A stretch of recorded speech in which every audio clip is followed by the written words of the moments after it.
नमस्कार बंधुरा एसके रान्नाघरे आपनादेर सबाइके स्वागत जानाई। आजकेर रेसिपि होच्छे निरामिष बाँधाकपिर घन्ट। ताहले चलुन रान्नाटा शुरू करा जाक।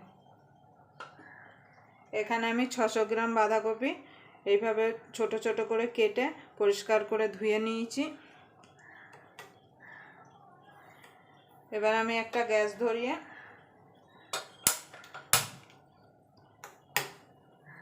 ग्यासटा धरिए एक कड़ाई बस देखुन बंधुरा आमि कड़ाई बसिए दिएछिलाम। एबार तेल दिए दिएछि, तेलटा गरम हये गेছে। फोड़ने दिए देबो एकटा तेजपाता, दुटो लवंग, दुटो एलाच और एक टुकरो दारचिनी और दिए देबो गोटा जिरे।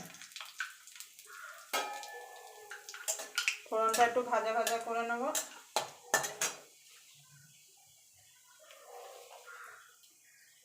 एखाने दिए देबो एकटुखानि हिंग।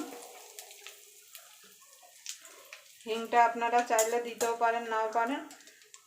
एखाने एकटा आमि मीडियाम साइजेर आलू केटे रेखेछिलाम, आलूटा दिए देबो। आलूटा दिए एकटु भाजा भाजा करे नेब आलूटा, যাতে আলুর গায়ে সুন্দর একটা কালার ধরে যায়। আপনারা এইভাবে নিরামিষের দিন বাঁধাকপি করে রুটি, পরোটা কিংবা গরম ভাতের সঙ্গে আপনারা পরিবেশন করতে পারেন।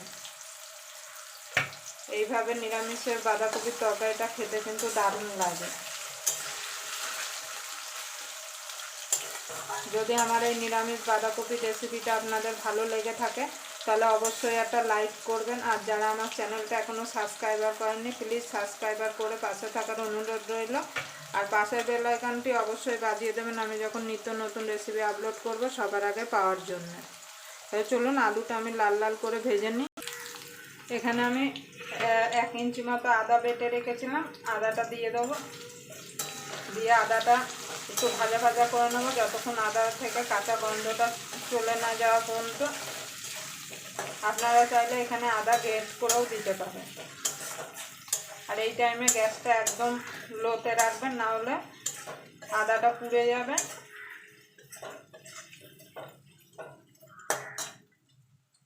দেখুন বন্ধুরা আদার কাঁচা গন্ধটা চলে গেছে। এখানে আমি একটা মিডিয়াম সাইজের টমেটো ছোট ছোট করে কেটে রেখেছিলাম সেটা দিয়ে দেবো।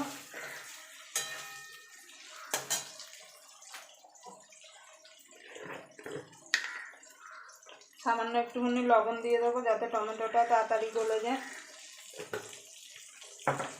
টমেটোটা গলে গেলে তারপরে এর মধ্যে আমি বাকি মশলা অ্যাড করব। দেখুন বন্ধুরা টমেটোটা গলে গেছে, এর মধ্যে আমি কিছু কড়াইশুঁটি অ্যাড করব। কেন শীতকাল, আপনারা কিন্তু কড়াইশুঁটিটা দিতে ভুলবেন না। কড়াইশুঁটিটা না দিলে খেতে কিন্তু ভালো লাগবে না বাঁধাকপি।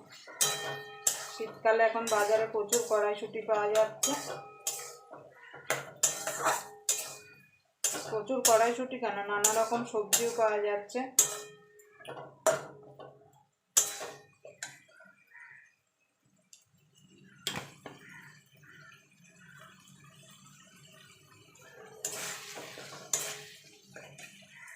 কড়াইশুঁটিটা দিয়ে একটু নাড়াচাড়া করে নিয়েছি। আর এখানে কিছু গুঁড়ো মশলা নিয়েছি, 1/2 চামচ জিরের গুঁড়ো, 1/2 চামচ ধনের গুঁড়ো, 1/2 চামচ হলুদ গুঁড়ো, 1/2 চামচ কাশ্মীর লঙ্কার গুঁড়ো আর 1/2 চামচ ঝাল লঙ্কার গুঁড়ো দিয়ে মশলাগুলো সব দিয়ে দেবো।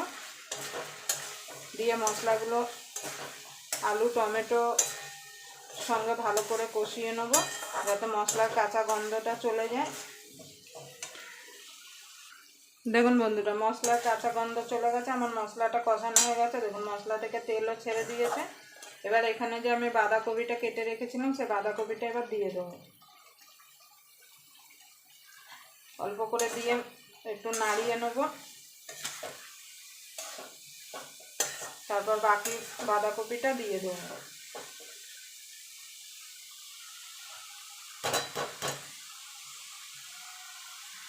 দিয়ে ভালো করে মশলার সঙ্গে বাঁধাকপিটা মিশিয়ে নেব, মিক্স করে নেব।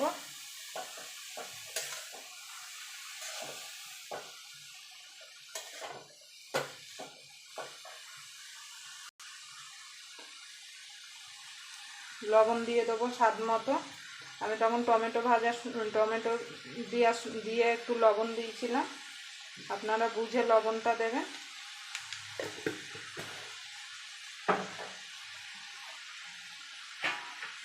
লবণটা দিয়ে ভালো করে মিশিয়ে দেবো। মিশিয়ে এটাকে ঢাকা দিয়ে 2 থেকে 3 মিনিট আমি রান্না করে নেব, যাতে বাঁধাকপিটা মজে যায়।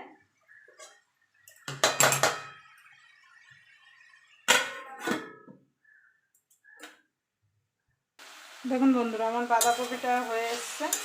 এবার আমি নামানোর আগে একটুখানি চিনি দিয়ে দেবো, যেহেতু একটু মিষ্টি মিষ্টি হলে বাঁধাকপিটা খেতে ভালো লাগবে, যেহেতু নিরামিষ।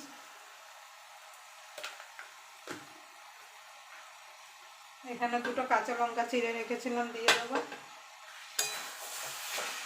দিয়ে ভালো করে নাড়াচাড়া করে নেব।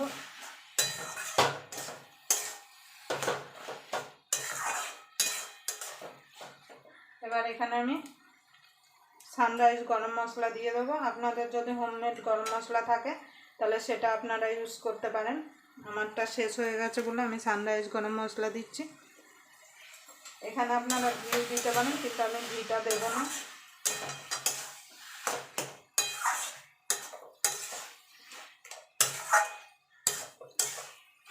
আমার বাঁধাকপিটা রেডি হয়ে গেছে, এবার আমি নামিয়ে দেবো। আপনারা এইভাবে নিরামিষের দিন অবশ্যই এইভাবে বাঁধাকপিটা ট্রাই করতে পারেন।